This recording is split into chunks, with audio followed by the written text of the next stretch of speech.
What's going on, guys? Welcome to another book review in Alex's reading room.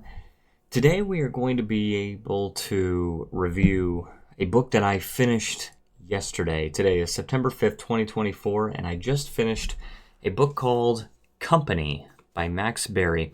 I love the cover. It's just a glazed donut with a bite taken out of it. And the paperback cover is not as cool. I think it's like a person with their eyes censored or something, but I like this hardcover more. I try to get hardcover books when I can. It's not always available, and sometimes it's just not in the finances. but I wanted to review this book because I just finished it. It's still very fresh in my mind, and I have not yet started the next book that I'm going to be reading. And let's start with the basics, shall we? First of all, before I get into anything, I want to say I very much enjoyed this book. All right. With that being said, this book is 336 pages. The genre is a new one for my book table. I actually had to make a new genre for my book table specifically for Company, and that is satire. This is a satire book. So freaking funny. I have to say, there's so much humor in this book. You guys are going to be laughing at this. It reminds me so much of the Stanley Parable. If you've ever played that game, if not, then look up some gameplay of it or something like that. And the narrator in the Stanley Parable reads very much like the narrator in Company. And Company was written in 2006, or at least it was published in 2006. Super good book. But anyway, it's satire. As for the age rating, the sexuality, it starts off at basically nothing.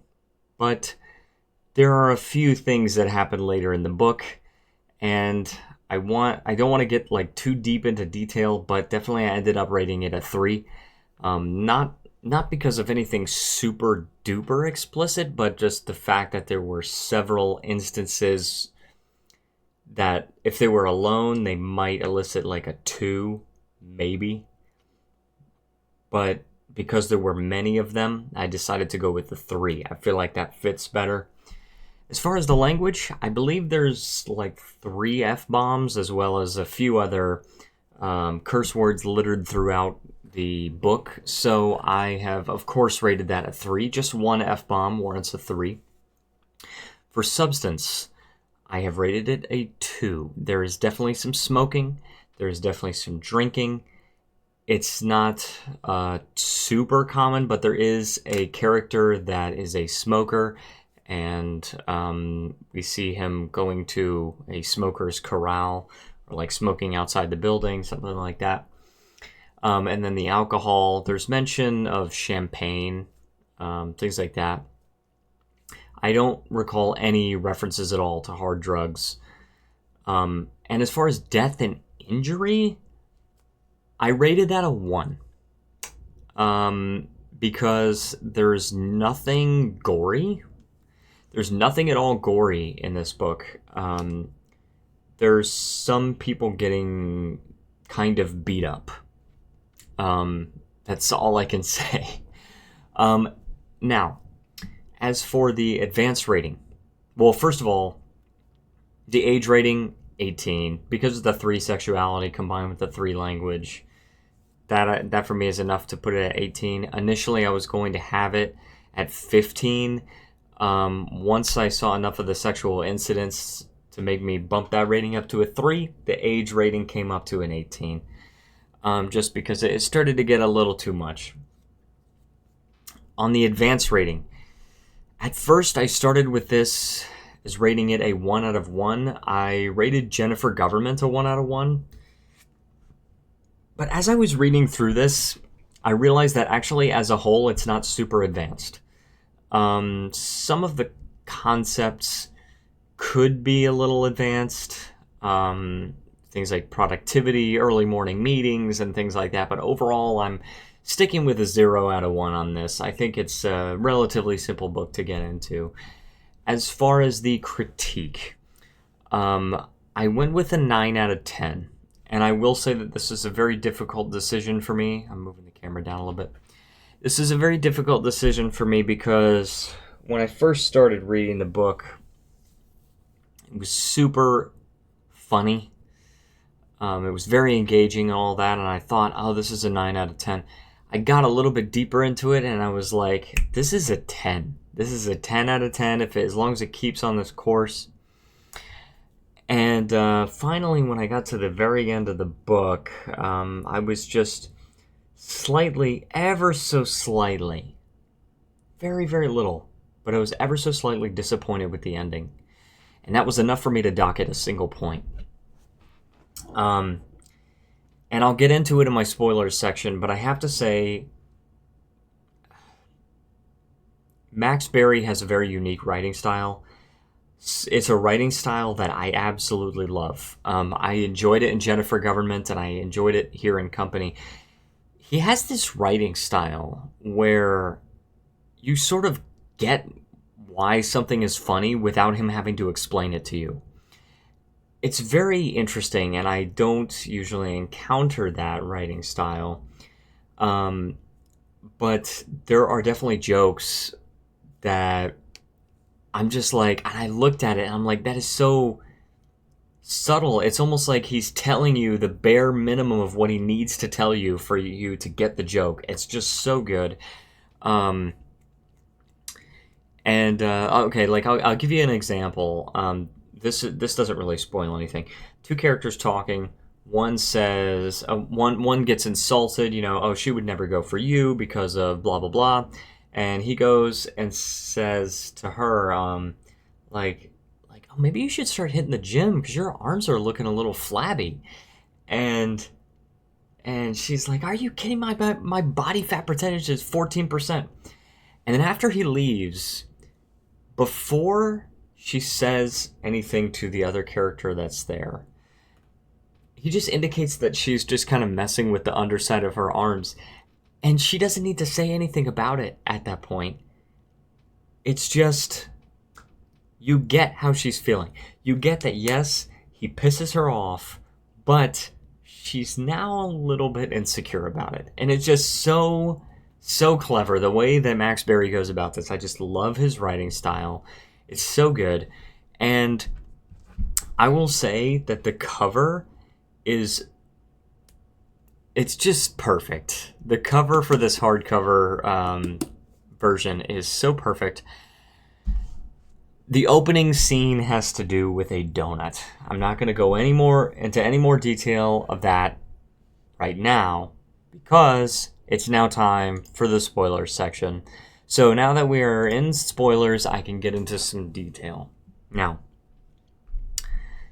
Company it's about a company called Zephyr Holdings, and this guy is working at Zephyr. He gets a new job at Zephyr. His name is Jones, Stephen Jones. And he doesn't really know what the company does. It seems like just a normal office environment, but he at some point he decides that actually he doesn't even know what the company does. And so he tries to figure it out, and it turns out that the entire company, I hope nobody's listening to me while I'm recording this because there's spoilers here. The company is one big observational study. And the real company is not Zephyr Holdings, it's Project Alpha. He discovers this, and I won't say how because I don't want to reveal like the coolest parts of the book, but he discovers this and is invited to be part of Project Alpha. And basically it's held on floor 13 of the building. And his mind is kind of torn because now he doesn't know what to do. Now that he knows that the whole Zephyr Holdings is just a front. It's not a real company. It doesn't actually do anything. But he can't tell them because, first of all, it would destroy his own career. But second of all, it would destroy his own career because the people at Project Alpha are basically like, if you tell everybody about Alpha, about Alpha, then Zephyr Holdings is done. You get all of your friends fired, and you'll never be able to get a job in the industry again. or in whatever. So he's torn, and it's this whole book has this ethical debate, about it's about business ethics and how much should a company really care about the welfare of their employees, and what is the meaning of work. It actually is on the inside cover of the book, of the dust jacket, I should say.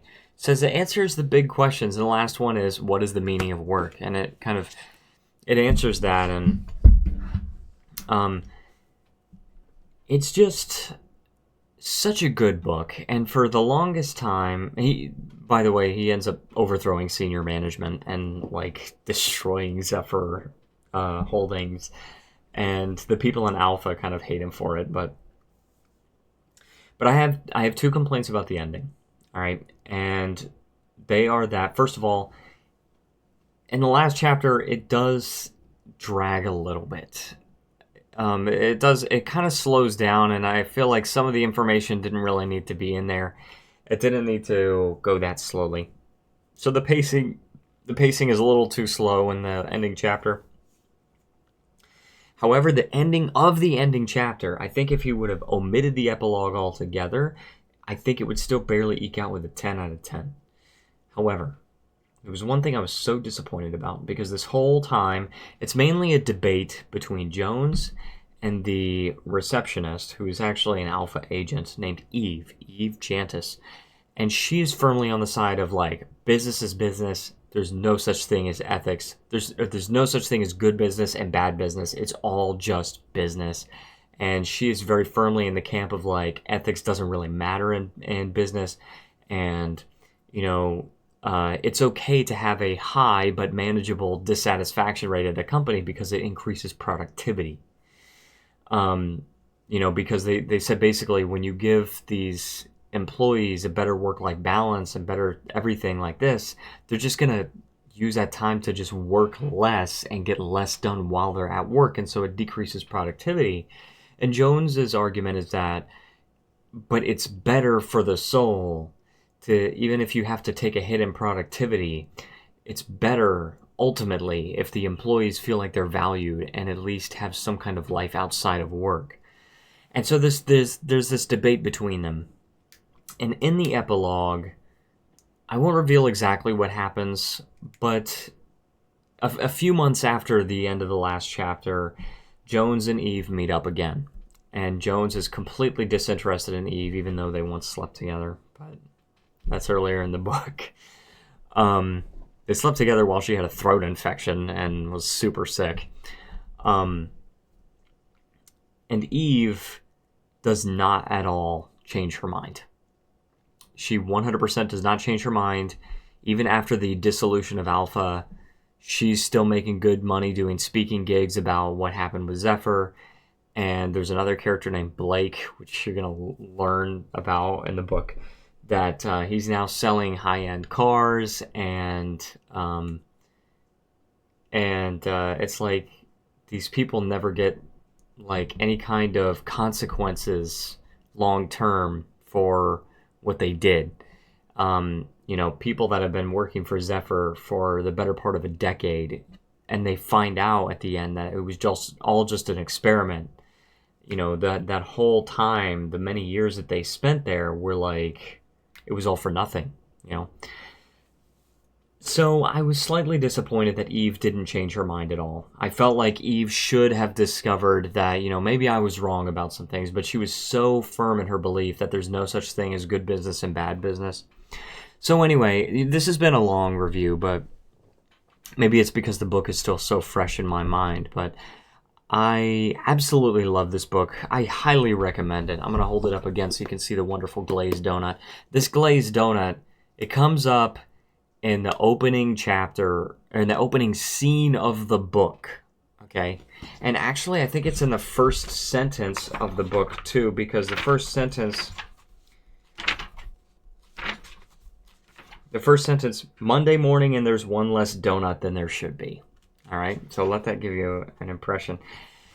And this donut comes up so many times. It comes up all the way until the last chapter, I think. I think it actually comes up to the last chapter. And also, one thing that I found really clever, I have to say this before I end the review, is I love how some books have a map at the beginning of the book where it shows, you know, the different locations, and you can mark the characters' journeys and everything like that. Company has a map of the elevator, okay? And that is so cool that it actually has a map of the elevator. And I won't spoil this part, but there is another map of the elevator later on in the book, which you will discover. I think it's at the end of chapter 3 or maybe 4. Anyway, I'm going to end this review here to not go on too long, but I want to thank you so much for watching. If you enjoyed this book review, please leave a like, subscribe, and stay tuned for others, because we got some more coming up. I'm reading another book. Next is The Weight of Glory by C.S. Lewis. I am very excited to get into it, and I will have a book review for you guys when I finish it. That being said, thank you so much for watching, and I will see you guys next time.